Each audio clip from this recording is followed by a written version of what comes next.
Entreprendre hors des normes est le podcast dédié aux femmes entrepreneurs qui désirent faire la différence par leur différence.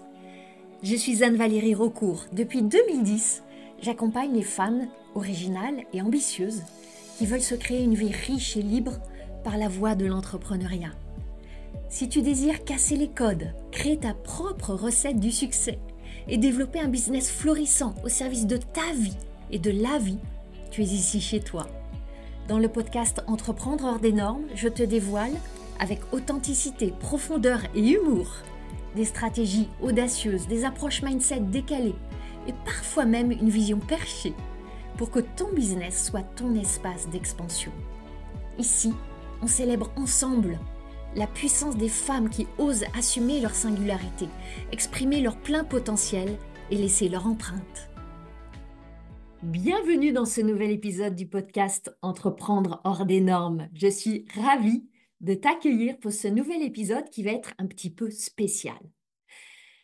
Je vais lever le voile sur une expérience que j'ai vécue dans le cadre de mon dernier lancement de Sacrébis, c'était début novembre, et une expérience de lancement au cours duquel la vie s'est invitée, ce qui m'a amené à ajuster beaucoup de choses et à commettre en particulier une erreur. Alors, il y a eu un certain nombre d'erreurs, mais il y en a une qui est très riche d'enseignements et que j'ai vraiment envie de te partager dans cet épisode.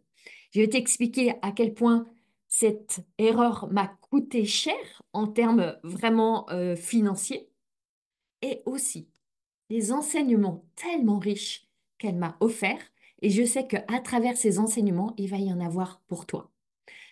Le contexte dans lequel on est, c'est un lancement de Sacrébise, mon accompagnement phare pour les entrepreneurs qui veulent développer, amplifier la croissance de leur business hors des normes en se reliant vraiment à qui elles sont, en étant dans leur authenticité et en osant plus grand, plus grandiose, en allant chercher des plus grands résultats. Un lancement, ça se prévoit à l'avance. C'est planifié, c'est anticipé. Et il se peut que la vie s'invite, que des événements, heureux ou malheureux, arrivent dans cette période que tu as planifiée. Et c'est ce que j'ai vécu. Une grosse tourmente personnelle est arrivée dans cette phase-là. Quand je te parle de phase de lancement, alors un lancement, il y a une forme de sophistication et au stade de business où je suis, tu peux aussi le mener avec beaucoup de simplicité. Alors là, ça pourrait être l'objet de bien d'autres podcasts. En tout cas, la manière dont je vivais ce lancement, c'est en gros 2 semaines d'invitation à une masterclass, puis 4 jours de vente de mon programme Sacrébis, pour simplifier à l'extrême. J'étais au cœur de ma phase d'invitation à la masterclass. Juste 4 jours avant celle-ci, j'ai appris le décès d'une personne très, très, très chère à mon cœur. J'ai eu là à prendre une décision très rapide de savoir si je maintenais ma masterclass, si je l'annulais, si je la reportais, si j'inventais encore autre chose, parce que l'enterrement de cette personne était le jour même de ma masterclass. Je ne vais pas rentrer là dans le processus de décision, tout ce qui a joué, etc. J'ai décidé de maintenir la masterclass, de la faire différemment et de vivre de facto cette phase de vente différemment puisque j'ai eu, juste après ma masterclass, à partir, faire 5 heures de route, vivre des émotions très lourdes, refaire la route, tout ça dans une phase de vente où normalement tu essayes d'être totalement dédié à la vente, dans la plus belle énergie, archi disponible. Ça m'a été impossible. Et ça m'a donné à vivre un lancement extrêmement singulier. J'ai eu à ajuster certaines choses que j'avais prévues, à adapter mes plans, à ajuster très concrètement dans mon planning parce que j'ai passé beaucoup de temps sur la route et dans ces événements où je voulais être présente aussi. Donc j'ai voulu allier ce et de être dans mon lancement et être dans cette phase de ma vie où je voulais vraiment être la plus pleinement et purement présente. Donc ça a été très exigeant en temps, en énergie, en ressources, en oscillation émotionnelle. Dans l'épisode 122 du podcast, qui s'appelle un marketing fun et fécond. Comment avoir un marketing fun et fécond? Je t'ai partagé un concept que je veux rappeler ici rapidement. Si tu n'as pas vu cet épisode, je t'engage vraiment à aller l'écouter après. Là, on reste ensemble, mais après, je t'invite vraiment à aller l'écouter parce que j'ai partagé un concept très important qui va t'aider tout au long de ton marketing et qui m'a vraiment aidé dans ce que j'ai vécu dans cette phase de lancement. Je te parle dans cet épisode des deux postures qui cohabitent en toi en tant qu'entrepreneur. Pour te le rappeler brièvement, la première posture, le premier espace, c'est celui du business. Celui qui parle de résultats, d'objectifs, de vente, de marketing, de stratégie, de rentabilité, de calcul de ton temps, de planification, d'organisation, etc.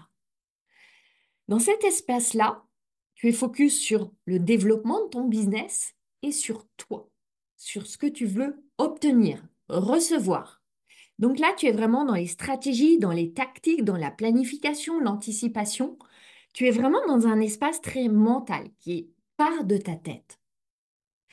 À côté de ça, il y a l'espace des clients. Cet espace où tu penses à tes clients, où tu es vraiment dans la contribution.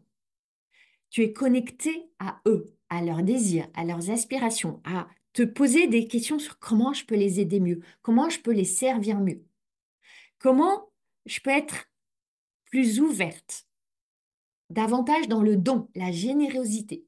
Tu es vraiment dans l'espace du service, qui est l'espace du cœur. Et quand je te parle de clients, c'est pas seulement tes clients payants, mais je vais élargir en intégrant toutes tes audiences, toutes tes communautés. Je veille à aborder chacun de mes lancements dans une forme d'harmonie. J'aime pas le mot d'équilibre, mais plus d'harmonie entre ces deux espaces. Une danse entre ces deux espaces. À veiller à ce que ces deux espaces aient de la place en moi et que je sois à la fois dans une attitude de réflexion et en même temps dans cette énergie de don et de générosité.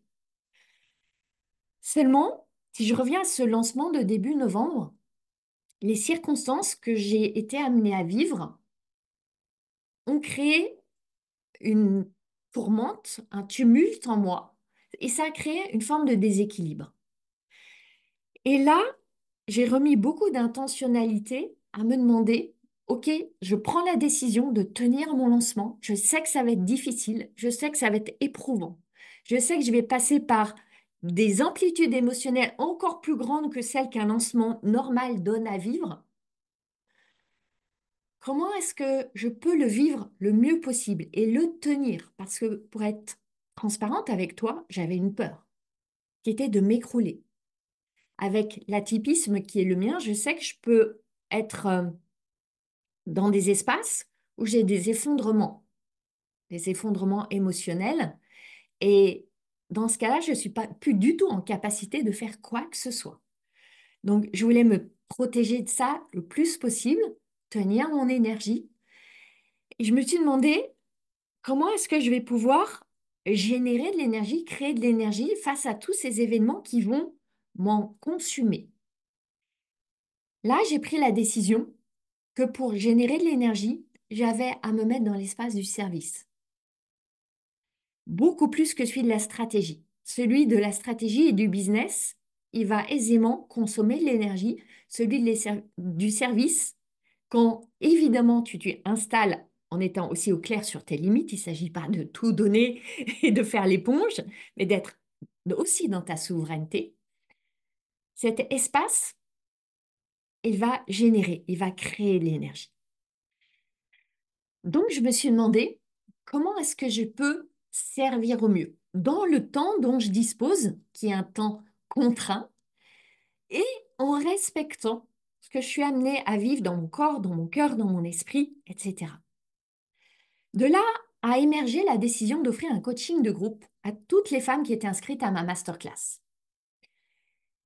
Et j'ai été très allumée par cette idée quand elle m'a traversé l'esprit. Et ce qui est intéressant, c'est que c'est une idée que j'ai eue au fil des mois et des années déjà. Et j'ai toujours résisté à cette idée. Et je vais t'expliquer pourquoi. Donc, j'ai choisi d'annoncer le lundi, ma masterclass étant le mardi, j'ai annoncé dans l'espace de la masterclass qu'il y avait quelque chose qui allait venir. J'étais encore en train de tâtonner. Et juste après la masterclass, donc j'ai vraiment pris ma décision. J'attendais de voir comment j'allais la vivre. Et j'ai annoncé que j'offrais l'opportunité d'être coachée dans un espace collectif, mais que toutes celles qui étaient inscrites avaient ce cadeau de venir dans un espace de coaching de groupe et pourraient être coachées. Pourquoi est-ce que je ne l'avais jamais fait auparavant? Parce que j'accorde une très grande valeur au coaching. Et je veux respecter mes clientes, celles qui ont engagé de l'argent, qui ont fait ce saut de confiance, qui ont payé pour bénéficier de mon expertise, de mon expérience, de cette grande valeur du coaching. Et j'ai toujours eu une forme de dissonance à me dire, il y a mes clientes qui ont payé pour avoir ça de moi qui est le summum de ce que je peux offrir. Et il y avait mon sentiment de la justice et de l'injustice est tellement aigu, je me disais, c'est pas très juste si je le donne gratuitement. Mais là, exceptionnellement, dans le contexte que je vivais, je me suis dit, pour la première fois, ça sera une manière tellement alignée d'honorer mon intention de servir. Et j'avais posé et je l'ai exprimé au début de ma masterclass, une intention très spécifique pour cette masterclass et cette semaine-là, qui était une intention de connexion. J'ai posé ce mot, j'ai écrit ce mot, j'ai écrit autour de ce mot. Et je me suis dit que offrir cette opportunité d'être coaché en individuel dans l'espace du groupe, il n'y avait rien de plus beau que d'honorer l'intention de connexion et de servir. Évidemment, ma casquette business, qui n'est jamais bien loin, est intervenue. Et je me suis dit, mais ok, mais il faudrait quand même que ça serve les ventes. Il faudrait quand même que ça soit au service de mes objectifs. Il faudrait quand même que la businesswoman en moi soit honorée aussi. Mais l'intention de servir et de connexion était si forte, elle criait si fort, que j'ai rangé la casquette business au vestiaire et je dis, ok, très bien, mais là, je veux juste donner. Donc, si je reviens dans cette semaine de lancement, je suis partie en voyage le jeudi. Je suis rentrée de l'enterrement et de voilà toute cette phase douloureuse, je peux mettre ce mot-là. Et le vendredi matin, j'animais ce coaching de groupe. J'ai annoncé qu'il durerait 1 heure et demie. J'ai offert 2 heures et demie. Et je me suis dit, je vais rester là à coacher le plus grand nombre possible, donner la plus haute valeur, servir avec le plus haut degré de qualité, aussi longtemps que énergétiquement, c'est juste pour moi. Donc ça a duré 2 heures et demie. In fine, ma mission de service, elle a été comblée. Mais, et c'est là que le mais intervient, l'entrepreneur en moi a été frustré. C'est seulement après la fin de la phase de vente qu'elle s'est réveillée en disant, mais est-ce que c'était une bonne idée d'offrir ça? Est-ce que ça t'a pas desservi? Est-ce que ça n'a pas freiné, bloqué, annulé des ventes? Et la réponse est oui. Cette initiative que j'ai eue, j'ai la conviction qu'elle a desservi les ventes. Dans le sens où il y a des femmes qui auraient pu devenir clientes, qui auraient pu s'engager dans un sacré bise et qui finalement ne l'ont pas fait. Comment je le sais? Pour 3 raisons. D'abord, tout simplement, certaines me l'ont dit. J'ai reçu des messages et je vais t'expliquer après les raisons, mais qui m'ont dit en gros, j'avais envisagé de rejoindre Sacré Bise, mais après le coaching, là, j'ai décidé que j'allais poursuivre toute seule et merci infiniment et c'était génial Anne-Valérie et quel cadeau et quelle valeur et peut-être que je m'engagerai plus tard, mais finalement pas maintenant. J'ai reçu plusieurs messages dans ce sens. Est-ce que je les ai aimés? Non, franchement, non. Ça pique. Et en même temps, ça m'a vraiment amené à réfléchir.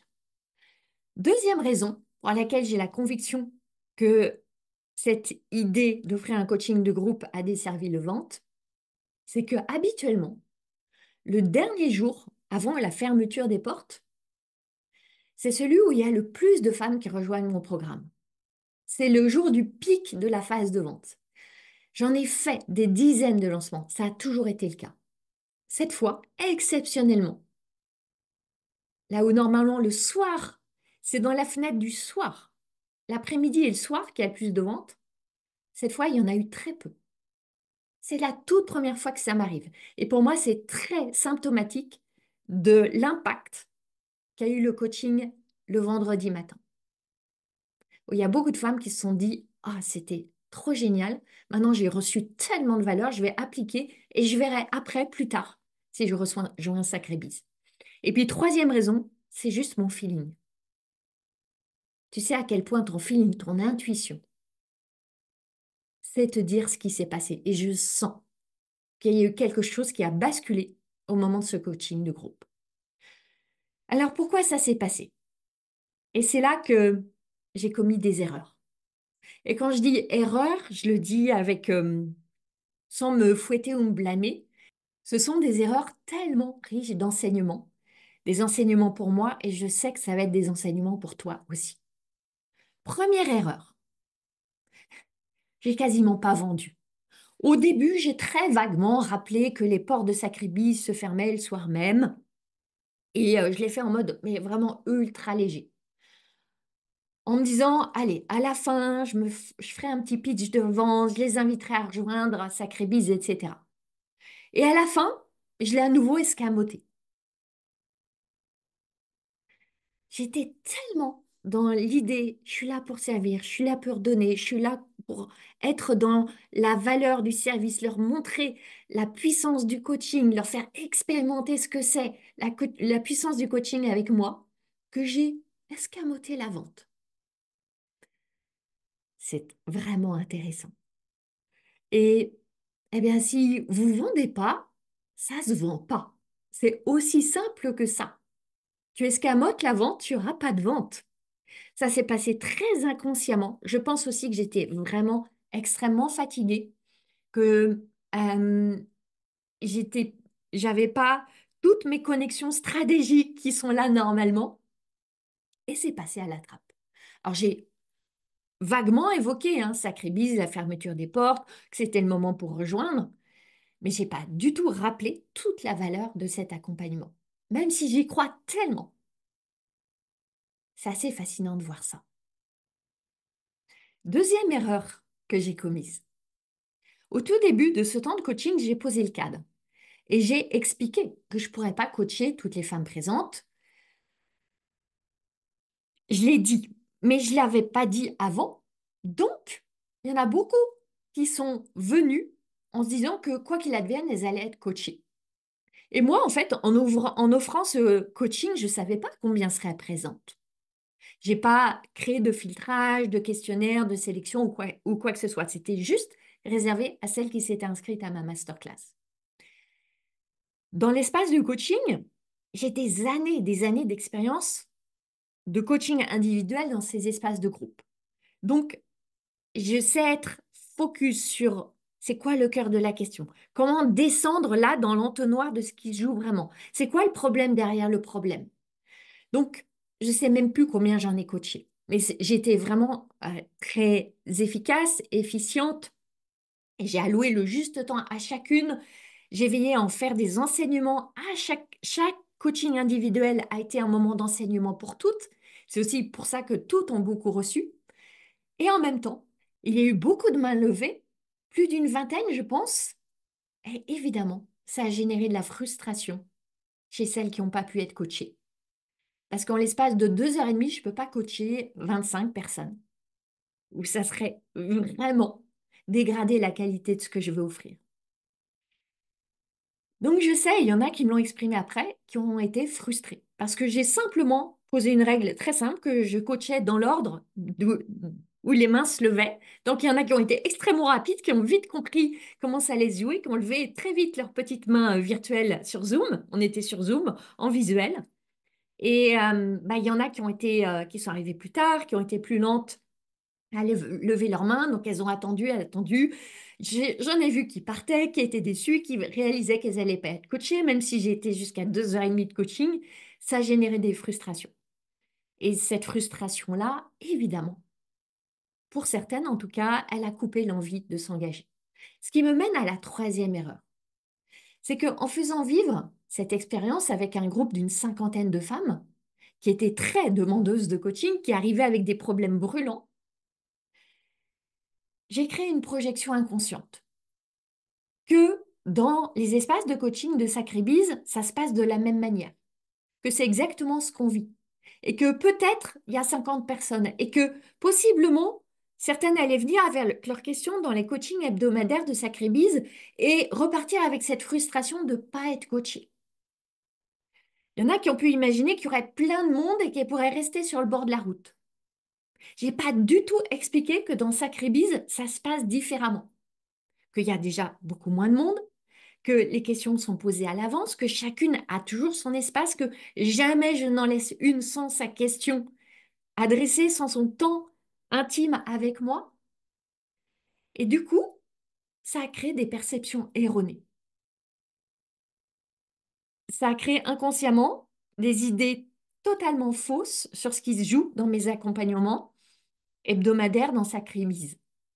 Simplement parce que j'ai pas pensé à recadrer ça, à expliquer la différence, à expliquer qu'on était là dans un cadre, mais que dans Sacrébis, c'est un tout autre cadre que je protège différemment pour mes clientes. Et je sais que cette erreur-là, elle a vraiment joué pour dérouter certaines qui étaient pourtant sur le chemin de s'engager pour Sacrébis. Quatrième erreur, tu vois, il y en avait beaucoup. J'ai beaucoup donné. J'ai veillé à ce que dans chaque coaching individuel, il y ait des enseignements pour toutes, parce que j'ai cette capacité, c'est ce que je fais chaque semaine avec mes clientes, pour que toutes celles qui viennent en coaching reçoivent, même si elles n'ont pas posé de questions. Et d'ailleurs, c'est fascinant de voir que certaines posent des questions, mais la très grande majorité n'en posent pas, mais viennent pour l'espace d'enseignement que je crée, et d'énergie aussi. Donc là, j'ai tellement donné et transmis que j'ai pu donner l'impression à certaines que c'était bon, elles pouvaient maintenant se débrouiller toutes seules, elles avaient assez appris et qu'elles allaient pouvoir repartir et créer leurs clients toutes seules. J'ai pas du tout été assez stratège pour laisser entendre que que chaque temps de coaching n'était qu'un petit morceau du grand puzzle, qui avait encore tellement de travail, que le faire seul, c'est tellement difficile. Donc, il y a eu beaucoup de révélations, beaucoup de prises de conscience, des feux d'artifice, et du coup, ces conceptions erronées que c'était bon. Grâce à ce coaching, on allait pouvoir rouler toute seule. Et c'est bien pour ça que dans l'espace de la vente, on te dit que tu dois donner le quoi, le pourquoi, mais pas le comment. Parce que quand tu donnes trop du comment, tu induis la perception que la personne va pouvoir savoir faire toute seule. Et c'est exactement ce que j'ai fait, de donner beaucoup de comment, donner beaucoup de clés ultra concrètes pendant 2h30 et de créer cette perception que j'ai pas besoin de sacrifice, je vais me débrouiller toute seule.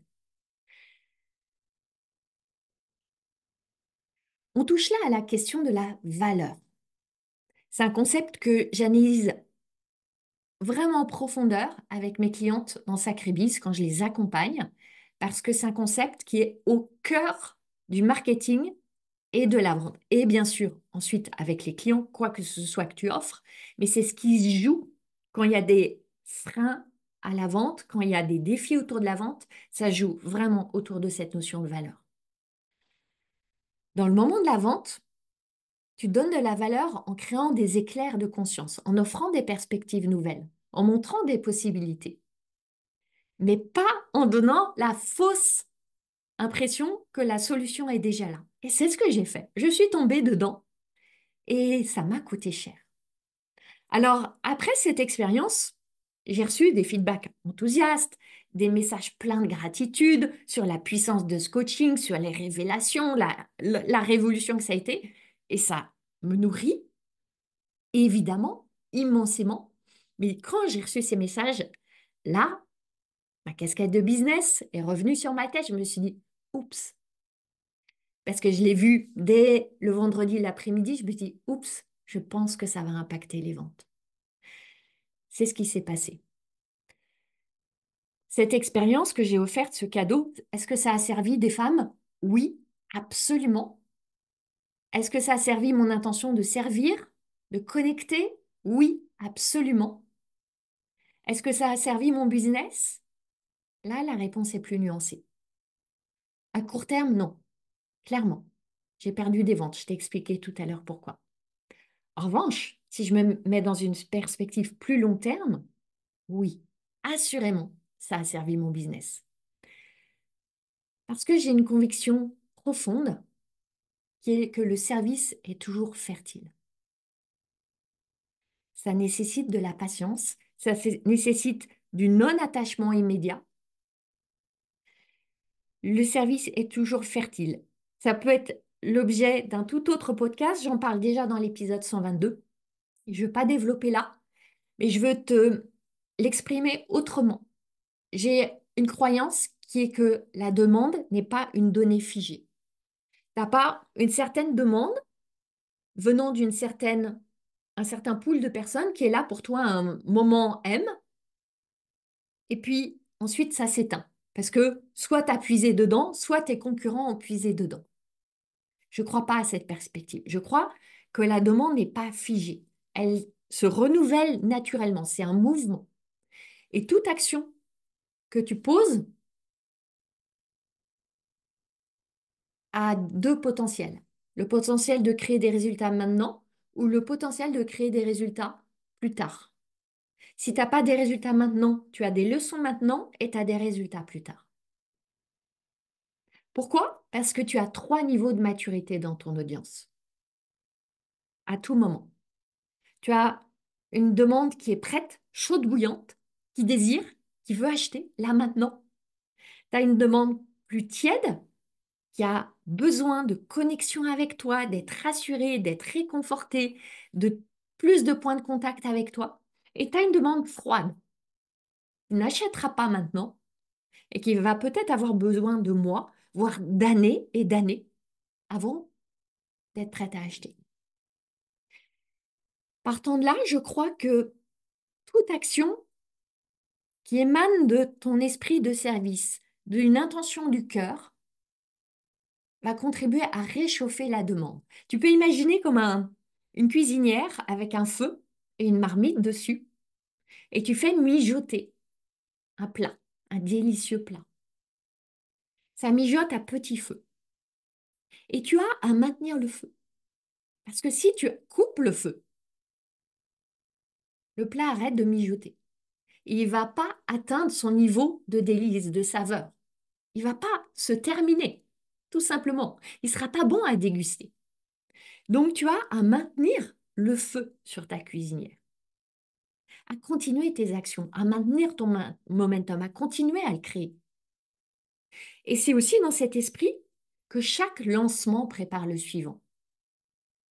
Ce lancement que j'ai fait, ok, il n'était pas à la hauteur des objectifs que j'avais pu avoir des semaines avant, quand j'avais commencé à le préparer. Il a été très en dessous, ok. Je peux le voir comme un échec et me raconter toute une histoire là-dessus et me raconter des histoires horribles et être déprimée jusqu'à la fin de l'année. Et je peux me dire que, waouh, ce lancement, il a été tellement riche d'enseignements. Et il prépare d'une manière extraordinaire, dans le sens de l'ordre de l'ordinaire de ce que j'ai vécu, les lancements suivants. C'est ça la puissance des lancements, que chaque lancement prépare le suivant. Si tu as un lancement que tu qualifies d'échec, qui est un flop, qui est très en dessous de tes objectifs, ou même tu as zéro client, et ça arrive, c'est jamais pour rien. Les lancements qui sont des échecs sont de tellement plus grands enseignants que les lancements qui sont des succès. Et ça demande de partir de cette perspective que je t'offrais juste avant, qui est que la demande n'est jamais essorée, jamais éteinte, elle est toujours là. Mais la demande demande que tu te montres à elle. Alors avant d'arriver à la fin de cet épisode, la vérité, c'est que je sais qu'il y a une cliente qui a rejoint Sacré-Bise grâce à cette expérience du coaching que j'ai offert. Alors oui, il y en a peut-être 5, 10, 20, 30 qui ont renoncé. Mais il y en a une qui a décidé. Et j'ai choisi de croire que cela suffit. Parce qu'il y a cette femme qui a rejoint Sacré-Bise et qui va vraiment pouvoir être aidée dans cet espace que je crée. Il y a toutes celles qui auront été aidées plus qu'elles n'avaient attendu dans cet espace et qui sont parties de voler de leurs propres ailes, qui vont vivre leurs expériences, parce que ces expériences, c'est nécessaire pour elles de les vivre. Quand je pense à ça, est-ce que je regrette d'avoir offert ça? Non, absolument pas. Parce que de toute façon, je l'ai décidé depuis l'espace du cœur, j'ai aimé ça, parce que ça a été une expérience enrichissante à tellement de niveaux. Zéro regret. Surtout, parce qu'il y a toujours de la joie dans l'alignement. J'étais alignée avec mes intentions. Donc ça ne peut être que joyeux. Finalement, ce lancement, il aura été extrêmement singulier. Alors, chaque lancement est unique, singulier, évidemment. Mais celui-ci, plus que les autres. Parce que j'ai vraiment vécu cette alliance d'événements personnels douloureux et de défis business spécifiques en même temps. Parce que je ne suis pas allée dans ces détails-là, mais je t'ai pas parlé des défis que j'ai vécus aussi dans le champ du business dans ce lancement-là. Et je te parle là de publicité, de tunnels, de process qui n'ont pas fonctionné, etc., etc. Je fais des lancements depuis 2018. Ça fait bientôt 7 ans. J'en ai vécu des dizaines et des dizaines. Et je crois que j'ai jamais traversé un lancement avec une telle vulnérabilité. Et c'est vraiment une expérience particulière à vivre que j'ai choisi de vivre. Ne me dis pas que j'ai subi ça. J'ai choisi ce que j'aurais très bien pu annuler ou reporter le lancement. Je suis fière d'avoir choisi de le maintenir malgré tout. Et ça m'a donné vraiment à vivre une expérience tellement riche. Ok, les résultats financiers ont été en dessous de mes objectifs.